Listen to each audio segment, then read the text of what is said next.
भजन सङ्ग्रह 138 को 8 मा यसो लेखिएको छ, परमप्रभुले मेरो लागि उहाँको अभिप्राय पूरा गर्नुहुनेछ। तपाईको करुणा हे परमप्रभु सदाको निम्ति रहिरहन्छ। तपाईका हातको रचनालाई नत्याग्नुहोस्।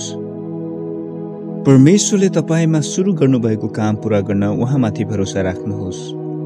तपाई क्रिस्चियन हुनुभन्दा पहिले नै उहाँले सुरु गर्नुभएको थियो र तपाई येशू जस्तै नभएसम्म जारी रहनेछ। निडर, नम्र र आत्मविश्वासी। उहाँ प्रेम र विश्वासका साथ काम गर्नुहुन्छ र तपाईलाई कहिल्यै त्याग्नुहुने छैन। उहाँले तपाईलाई पूर्ण बनाउनुहुनेछ। परमप्रभुले मेरो लागि उहाँको अभिप्राय पूरा गर्नुहुनेछ। तपाईको करुणा हे परमप्रभु सदाको निम्ति रहिरहन्छ। तपाईका हातको रचनालाई नत्याग्नुहोस्। आउनुहोस् प्रार्थना गरौँ। हे प्रभु, मेरा लागि तपाईको उद्देश्य पूरा गर्ने तपाईको प्रतिज्ञाको लागि म तपाईलाई धन्यवाद दिन्छु।